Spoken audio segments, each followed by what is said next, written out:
Srimad Bhagavatm, Canto 10, now Chapter 21. Sri Shuka said,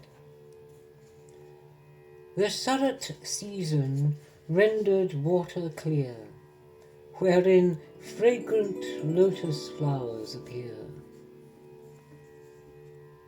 Achyuta, with his cows and cowherd friends, enjoys the breeze and through the forest wends. In every grove the honeybees resound, the twice-born birds make a delightsome sound, and sporting by the lakes, on hills, in dales, the Lord of Madhus with his friends regales. He with Bala the cows and cowherds strayed, while sweetly on his bamboo flute he played. When Braja's dames that dulcet music heard, their minds by wanton Cupid were disturbed.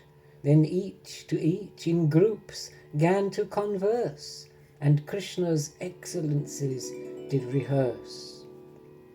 Strong passion did recollection awake, and Cupid's force their power of speech did take, which did their minds in agitation fling, while they remembered Krishna's deeds, O King.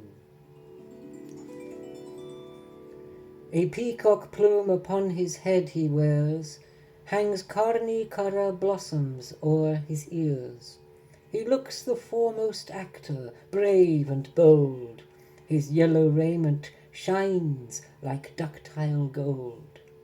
He with a victory garland is dight, and breathes into his flute with vast delight, which with the nectar of his lips is filled, whence music delectable is distilled. The touch of his feet doth sanctity bring to Brindavan, while his cowherd friends sing his hallowed glory as they tend the kine, and thus he enters the forest divine. The flute song, having heard, O my dear King, which charms and captivates each living thing, they each embracing each, having imbibed the sweet flute song, to each other described. The cowherd damsels said, Dear friends, we know not of a higher prize that fulfills the fruition of the eyes than this, to see the sons of Nanda go with their friends and the cows to the meadow. The flutes placed to their lips sweetly resound, while darting their fond glances all around. Adorned with mango sprouts and peacock plumes, flower clusters, lilies, and lotus blooms, and clad in fine raiment radiant bright, they are with fragrant flower garlands dight. The brothers, with their friends of the same age, are like chief protagonists on a stage. In the assembly by their friends are praised, sometimes to sing their own voices are raised.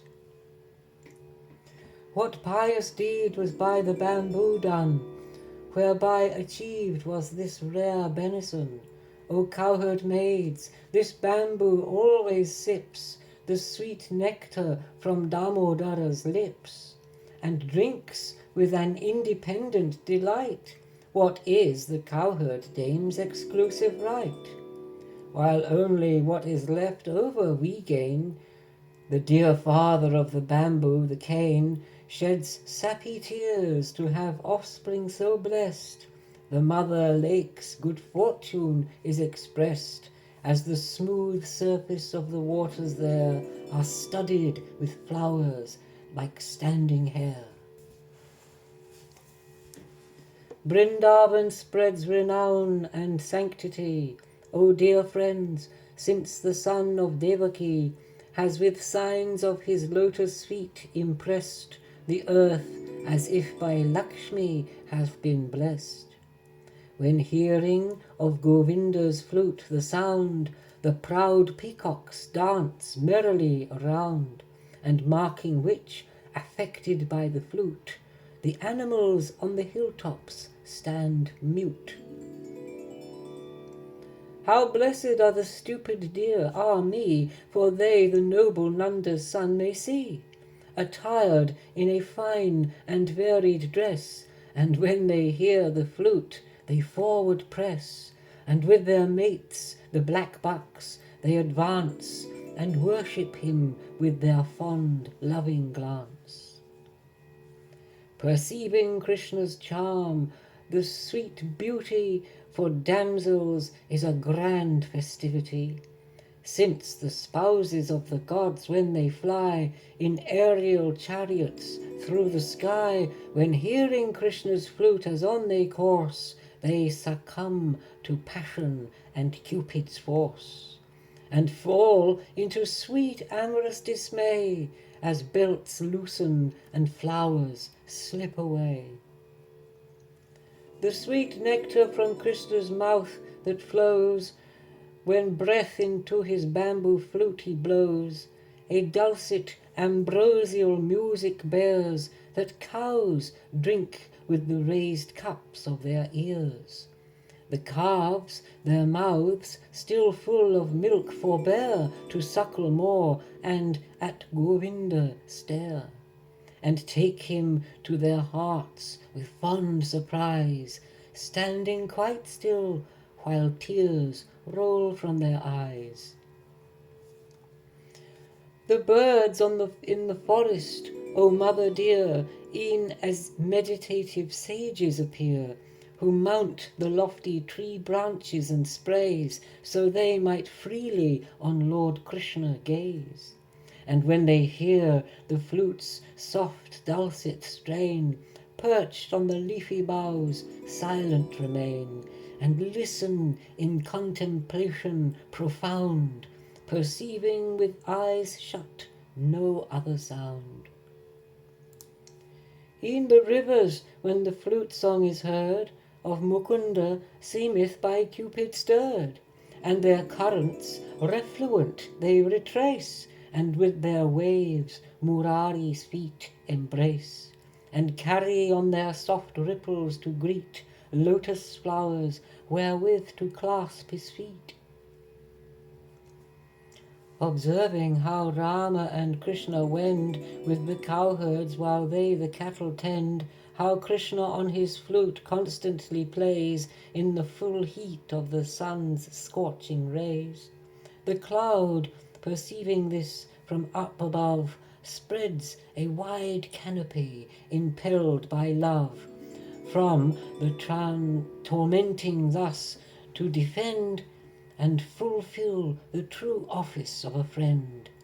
He honored him with soft and gentle showers of life-sustaining rain, as if with flowers.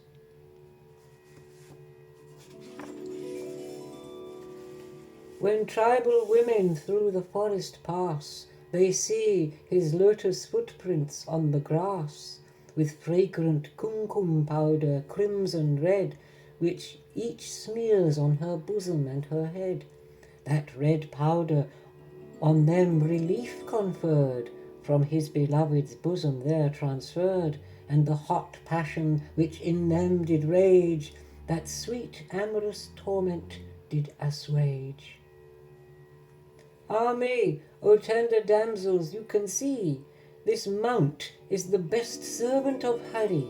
When Rama and Krishna with their feet press, the mountain seems to express happiness. To them, the cows, the cowherd boys beside, the mount doth all necessities provide.